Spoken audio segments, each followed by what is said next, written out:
एक साल में 2 बार खरमास लगता है। पहला खरमास मार्च से अप्रैल के बीच और दूसरा खरमास दिसंबर से जनवरी के बीच लगता है। सूर्य देव जब गुरु ग्रह की राशि धनु और मीन में प्रवेश करते हैं तो उस समय से खरमास लगता है। इस बार दिसंबर में खरमास का प्रारंभ सूर्य की धनु राशि में गोचर करने से होगा। सूर्य का गोचर धनु में 16 दिसंबर को होगा, उस दिन से खरमास शुरू हो जाएगा। खरमास के समय में आप 2 ग्रहों सूर्य और देवगुरु बृहस्पति की पूजा करते हैं तो आपको अनेक लाभ होंगे। खरमास के दौरान लगभग सभी मांगलिक कार्य वर्जित माने जाते हैं। पौराणिक ग्रंथों के अनुसार खरमास की कहानी कुछ यूं है। भगवान सूर्य देव 7 घोड़ों के रथ पर सवार होकर लगातार ब्रह्मांड की परिक्रमा करते रहते हैं। उन्हें कहीं पर भी रुकने की इजाजत नहीं है। उनके रुकते ही जनजीवन भी जो ठहर जाएगा। लेकिन जो घोड़े उनके रथ में जुते होते हैं वे लगातार चलने व विश्राम न मिलने के कारण भूख प्यास से बहुत थक जाते हैं। उनकी इस दयनीय दशा को देखकर सूर्य देव का मन भी द्रवित हो गया। भगवान सूर्य देव उन्हें एक तालाब किनारे ले गए, लेकिन उन्हें तभी यह भी आभास हुआ कि अगर रथ रुका तो अनर्थ हो जाएगा। लेकिन घोड़ों का सौभाग्य कहिए कि तालाब के किनारे 2 खर गधा मौजूद थे। अब भगवान सूर्य देव घोड़ों को पानी पीने व विश्राम देने के लिए छोड़ देते हैं और खर यानी गधों को अपने रथ में जोड़ लेते हैं। अब घोड़ा घोड़ा होता है और गधा गधा। रथ की गति धीमी हो जाती है, फिर भी जैसे तैसे 1 मास का चक्र पूरा होता है तब तक घोड़ों को भी विश्राम मिल चुका होता है। इस तरह ये क्रम चलता रहता है और हर वर्ष सौर मास खरमास कहलाता है।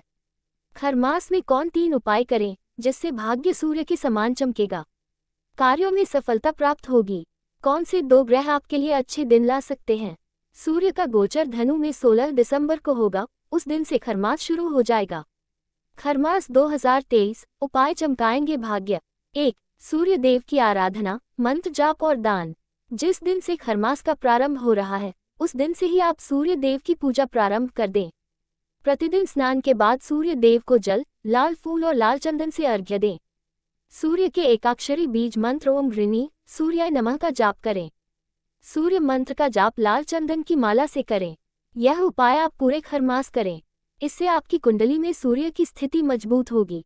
सूर्य के प्रबल होने से आपका भाग्य मजबूत होगा। करियर में सफलता प्राप्त होगी। राजनीति के क्षेत्र में बड़ा पद प्राप्त हो सकता है। सूर्य को मजबूत करने के लिए आप रविवार का व्रत रखें और दान दें। ये दान आप हर दिन या फिर रविवार को कर सकते हैं। रविवार को गेहूं, गुड़, लाल या नारंगी कपड़ा, तांबा या तांबे के बर्तन आदि का दान कर सकते हैं। सूर्य चालीसा और आदित्य हृदय स्तोत्र का पाठ भी कल्याणकारी होगा। 2. देव गुरु बृहस्पति की पूजा। खरमास के समय में आपको देव गुरु बृहस्पति की पूजा करनी चाहिए। कुंडली में गुरु ग्रह के मजबूत होने से धन और विद्या दोनों ही प्राप्त होते हैं। करियर में उन्नति होगी। यदि आपकी कुंडली में गुरु कमजोर है तो शिक्षा में असफलता और धन की कमी होती है। काम से यश प्राप्त नहीं होता है। खरमास में आप गुरुवार का व्रत रखें और प्रत्येक दिन देव की बृहस्पति की पूजा करें। बृहस्पति चालीसा का पाठ करें। आप भगवान विष्णु की भी पूजा कर सकते हैं। उनकी कृपा से गुरु ग्रह मजबूत होता है। खरमास में आप प्रत्येक दिन या फिर हर गुरुवार को केसर, हल्दी, पीले कपड़े, केला, गुड़, चने की दाल आदि का दान करें। ये दान किसी गरीब ब्राह्मण को ही करना चाहिए क्योंकि शास्त्रों में ब्राह्मण को गुरु के समान माना गया है। खरमास में आप अपने गुरुजनों का आशीर्वाद लें। इससे भी आपका गुरु ग्रह मजबूत होगा। आप चाहे तो गुरु ग्रह के मंत्र ओम ब्रह्म बृहस्पति नमः का जाप हल्दी की माला से करें। इसका चमत्कारी लाभ आपको देखने को मिलेगा। 3. हर दिन तुलसी के पास जलाएं घी का दीपक। खरमास के समय में तुलसी की पूजा करनी चाहिए क्योंकि तुलसी भगवान विष्णु को प्रिय है।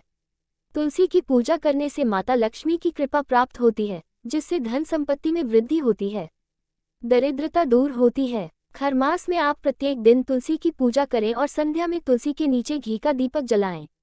इस उपाय को करने से परिवार के सुख और समृद्धि में बढ़ोतरी होती है। राधे राधे।